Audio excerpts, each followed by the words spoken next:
All right, it's Sunday, I think August 2nd. August 2nd. I'm in Portsmouth with Adam Thompson. Yes, sir. We met here 8 years ago now, it's been. I know, it's been a long time, hasn't it? Yeah, man. And I think, of everybody that I met back then, you're the only one I really kind of talked to continuously since I've been gone. Well, I'd really like to see this succeed. You know what I mean? Yeah, yeah. Now, you've been on boats all your life around here, right? Started right here, Shawnee Marina. One of the first photographs that my parents have of me is about 7 months old, 6 months old, in a car seat in a tri-hull, right here. Nice. Yeah, Nice. yeah. Were you piloting too? I tried to be, but it was absolutely cool that my father let me drive the boat, air quotes. Yep. At the age of 4 or 5 years old, and was hooked ever since. Yeah. And how many boats have you had over the years? 3, 10-foot boat, a little tin boat. Had a 13-foot 9-inch V bottom, and currently my 17, well, we'll call it 16.9 bass boat. But also have done a lot of work on some of these boats that you can actually see behind us right now, Yeah. and piloted some of them. So Yeah. And actually, so that was a funny thing. So Sam and I, we pulled into town. We went to Pat's, of course. yeah, Pat's Bar and Grill. Yep. And Stephanie was bartending, and Sparky was there. Yeah, They Todd.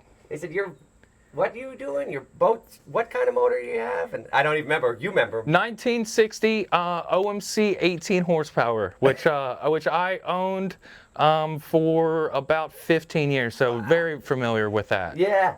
Yeah. And then we got some chicken wings, and then we went down to the boat at about 11 o'clock at night. I think. Yeah, a little late, but hey, there's always time to fix stuff. Yep. If I remember correctly, which is not always the case, there was something with the camshaft, or so the cam was, the timing was off. I can't remember. There was a couple things wrong with definitely needed the carburetors cleaned. You definitely had probably a points issue, which points are off the camshaft. There's a camshaft lobe which actually opens and closes the points. You didn't have spark. Right. But those parts are readily available still for a 1960, Wow. but you have to get them off the internet. None of our local boat shops would have that in stock. So Right. And wasn't there a place that was just a little bit upriver, but they went out of business like 10 years before that? Or yeah, Castle Marine.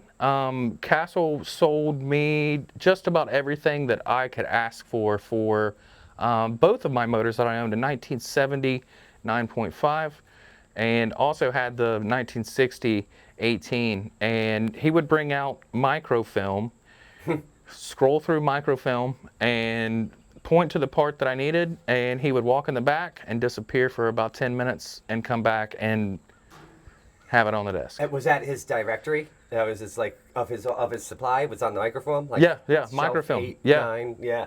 Wow. Yeah, That's great. and original microfilm from OMC, outboard motor company, from probably the original from the 1960s, and he just saved it. Wow. He was just a wealth of information as well too. Yeah. So what are you doing now for a living? I'm actually a union pipe fitter, UA 577. I'm actually Build America. We're working right now in Chesapeake, Ohio, building a new athletic center. Okay. We're about halfway done, give or take. We should have everything roughed in by, I'm wanting to say September. And they want us to be done by December. So. Wow. Okay. And your dad was a pipe fitter? Yeah, Dad was a pipe fitter as well. Yeah. Out of same local, 577. Actually works. I actually work out of the same contracting company that my dad did, mechanical construction. Shout out Johnny, I'm giving you some airtime here. But same outfit, great fit, and really lucky that I found a place that feels like home. So Yeah. it's awesome. I really enjoyed the story. I think you were just saying about was it your brother who was in, what was it, the lace building? Oh, that was one of my best friends, Jake Keating. His dad, Tom, and my dad were best friends growing up. and I got to run around Mitchell Ace as a feral kid, basically, just like I did back here in Shawnee State Forest. And they let us kind of just do our own thing. It's being repurposed as a drug counseling center now. Good for TCC. Huge complex. The building's absolutely massive. Yeah. And it's going to be a housing treatment center. I think they're going to have some doctors there, so it's really going to be good for the community. Good to see such a big place repurposed. It just brings back a little bit of memory. Hey, don't go on the 5th floor because it's haunted. Yep. And that's where we started. But it's good to see the place, and it's I'm glad that there's something in Portsmouth that's gonna take off, hopefully. I know. And that lace, how do you say it? What's the name? Mitchell Lace. Mitchell Lace. It's definitely, do not say shoestrings. Okay. They are shoelaces. Okay. Or you would definitely get reprimanded. And they're on the mural.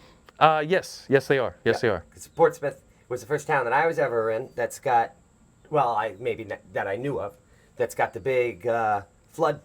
Yeah, flood wall murals. Flood Robert Dafford started that. I think the Portsmouth, I think it was the city council, commissioned that in the mid to maybe the early to mid 90s is when Bob started to paint everything, and it kind of gives you a synopsis of the town and where it started and where it's been and hopefully where it's going, but it kind of gives you an idea of the city itself. Through visuals. They're murals. So it's big. Exactly. Through visuals. Pictures, yeah. Through visuals. There's a lot of history right there. Obviously, I showed you, and there's some connections that I have there too. Yeah. Personal connections, but it's a good start if you are going to visit Portsmouth. Stop by the murals and see our history, where we came from, where we started as indigenous people, to our manufacturing town, to our schools and whatnot, and then hopefully in the future, like to see something. Yeah. The last mural is almost like a idealized, like, here's the people that we would like to be here, like everybody's enjoying the riverfront. Exactly. And I think a lot of people forget about what we have available to us in this town.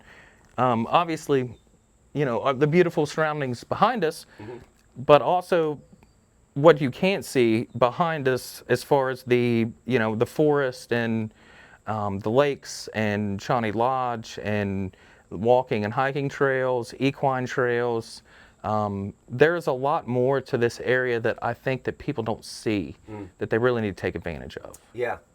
Is there because you grew up sort of outside, a little bit outside, what are we, about 7-8 miles outside of Portsmouth? Well, we'll say 12. 12, yeah.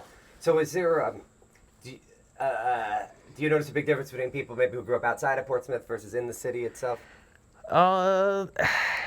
I wouldn't say there's a difference because it's still a small community, but definitely when you grow up outside of the city, you're, for lack of a better term, a little more feral. Yeah. You kind of getting picked to choose what you want to do today. Like, growing up across the street from here, I could play golf when it was a golf course. It's obviously now a campground. The boating facility here at the Marina, and then also had an area to be a kid in the forest with an axe and a compass and a bottle of water and go have fun, right? Yes. Totally different than growing up in the city, which I have friends that they grew up in the city, and they jumped on their bikes and they were able to ride to their friend's house and go play a pickup football or baseball game. And I didn't have that opportunity here, but I was also lucky enough to grow up with 2 younger brothers that basically were my minions for a little bit until they until they became autonomous, and and they could figure out that they had, their right to choose, and their brother just couldn't tell them to go do something, right? Yeah. So, but my nearest friend was about a mile down the street, and at the age of 9 years old, when I got the green light to ride across the road, jump on all the cart paths and ride through people's yards and get to my buddy's house, this was life. This is what I did. Yeah, yeah, and that's what I really look back on and have good memories of too. Because we were, people say, where are you from? I say Albany because nobody's heard of my town or whatever. But my town, we had passed through the woods, and you went on your bikes. But I was always like, oh, I wish we lived in the big city of Ravenna, which had 3,000 people, so that you could be around the kids' houses. Yeah. But I sure would not want to give up, like going to the Hannacroy Falls and doing all that stuff in the woods. No. Funny story though. When my parents were young, and they were boaters. They drove past the house that my parents still live in and said, "We're going to buy this house," and they ended up buying that house, and that's where I grew up. So. I was born in Portsmouth, in the city of Portsmouth, until I was 2 years old. Gotcha. Moved out here in 1988, and right here, what you see became my backyard. Yeah, so that's great. I know, that's terrific. Yeah. I mean, just a fairy tale kind of story, if you would put it that way. I know what you mean. Yes, like looking back, it feels like I don't know. Maybe we had a kind of childhood which was, of course, analog before cell phones and everything. Oh, absolutely. Like I said, it was hatchets and compasses. Yeah. Right. And now when I find myself, I don't have service in this area because I'm on some creek. Like, you said crick. I did. I did say crick. And that would be almost the right pronunciation for where you are right now. There's either a creek or there's a crick. Right. Yeah. It's funny. That's great. So my impression, though, is for being here 3 days now or whatever, compared to 8 years ago.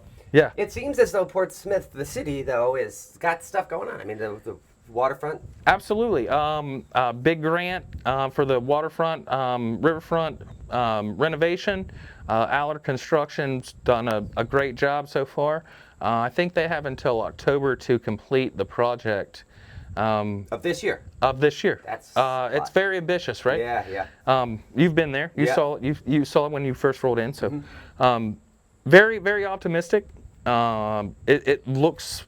The plans look great. And hopefully, everybody can come down and enjoy it and use the space responsibly first. Right. Please use the space responsibly. But everything looks like it's going to plan, and hopefully by October we can enjoy the riverfront again. Yeah, that's great. And then, it would be great if people use the waterfront to also then go into Boney Fiddle. It is Boney Fiddle, the west end, which is the historic end of Portsmouth. And go to and actually that place right there has been through a revitalization. It used to be just a bunch of old antique stores, and now we have, restaurants and local places that you can stop into. Portsmouth Brewing Company, Oddfellows, Patties and Pints. Still have the classic antique stores that you can swing into and hang out, but that end of Portsmouth was, I don't want to say dead, but it's definitely taken a big leap with some injection with some money and some following, which is awesome. New amphitheater there on Market Street. Market Street still has their annual, or not annual, but weekly farmers market. Go visit the Tailored Cookie. Tailored Cookie? Yeah. Got to throw in, my friend Taylor there. She's on Market Street there, the Tailored Cookie. Good friend of mine, excellent girl. Took over an old bakery, still uses their same recipes, still follows their same Actually, I think she has one of the oldest mixers in the country. No kidding. Yeah. But yeah, go visit the West End of Portsmouth, because it's definitely not what you thought it is. Awesome. Well, geez, maybe we'll end on that note. Yeah. It's a little sad. Maybe we won't see each other for another 8 years, but I hope. No, we'll see each other soon. Yeah, I'm sure. good. All right. I'm sure. If I'm 48 by the next time I see you, Well, hopefully I got a boat that's better than $350. Get you a twin screw and make the great loop, and hey, come pick me up and we'll both do it, right? That sounds like a good plan. All right, dude. All right. Thanks, Adam. Yeah. Take care, yeah. everybody. Take care, guys.